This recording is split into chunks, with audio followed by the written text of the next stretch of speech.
Okay, welcome to the tutorial for Irradiant SRL series par can. This is a 6057S, a short can, but this should apply to any Irradiant SRL series par can that has the dual set of dip switches.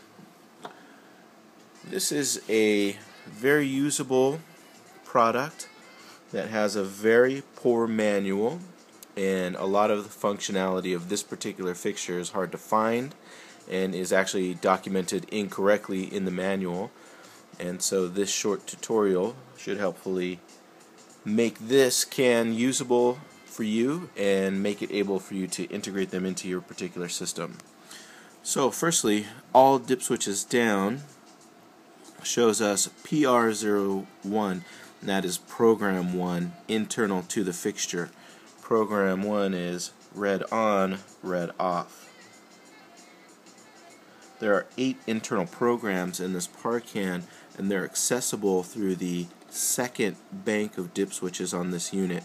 The first bank of dip switches on this unit is only for DMX addressing. I'll go over that in the second part of this tutorial, but firstly, the internal programs, I'm skipping the first dip switch to go to program 2. I'll show you that in one moment. Program 3, combining 1 and 2. Program 4. Program 5, combining the first dip switch that is for program use, that is dip switch number 2. Program 6, using just 3 and 4 is program 7, and finally program 8. To give you an idea of what the differences in these internal programs are, program 2, green on, green off. Program 3, blue on, blue off. Very simple. In the higher versions of these internal programs, such as program 8, this should be 7 colors. So you get your primary red, green, blue, and then your combinations that create yellowish, purple, and cyan. Okay, mystery dip switch number 1 on the second set.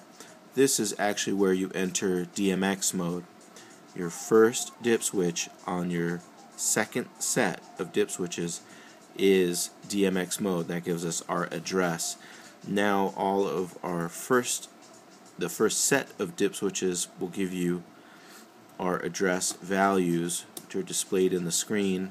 Number 2, these will double every switch. 4, 8, 16, 32, 64, 128, 256, and in the manual it describes switch 10 as DMX mode, and obviously that is incorrect. DMX mode is on the first switch of the second set, and for example, to address an odd number, number 3 for example, we combine switches 1 and 2 to get a value of 3. Or in this particular setup, I will use a starting address of 9, so I will have address number 8 and add 1 to get 9. So now, if we insert DMX, channel 9 gives me my first channel of control, red, green, blue. That's the first, second, and third channels of that particular fixture, red, green, blue, followed by, looks like internal chases and a speed control. So you can access the higher functions of the fixture at that point via DMX. Now to revisit the internal functions of the fixture, let's go out of DMX mode into the program modes, because you may be saying to yourself, why would I want red on, red off? How to use that?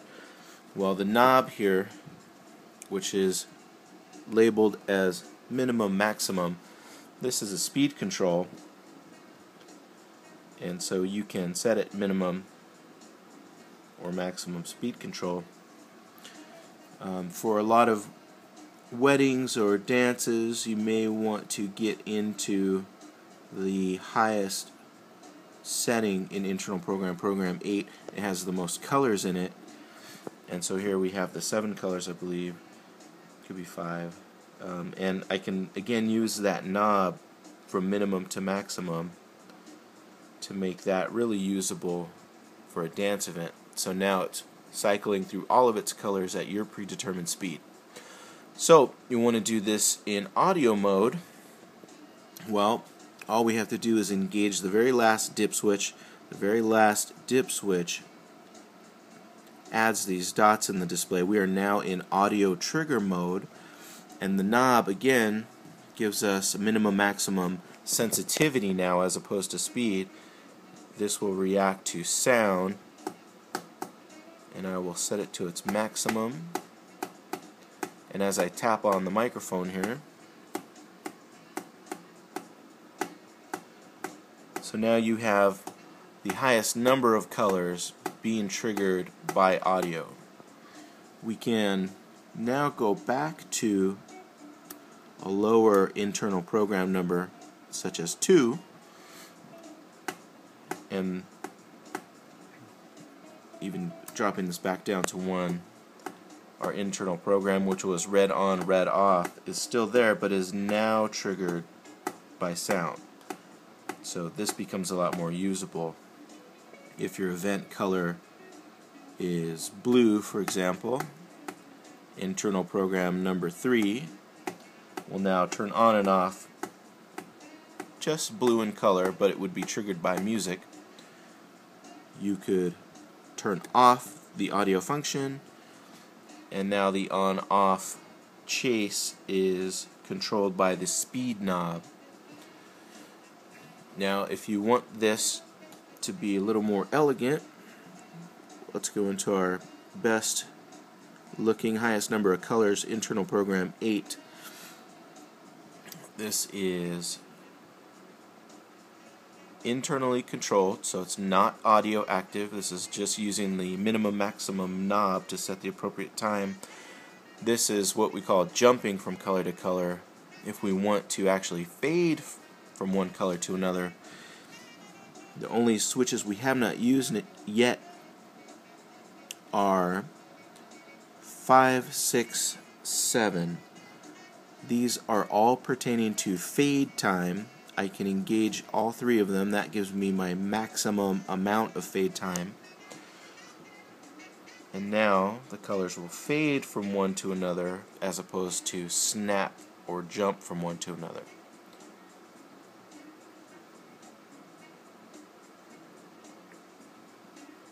I'm using my speed control here.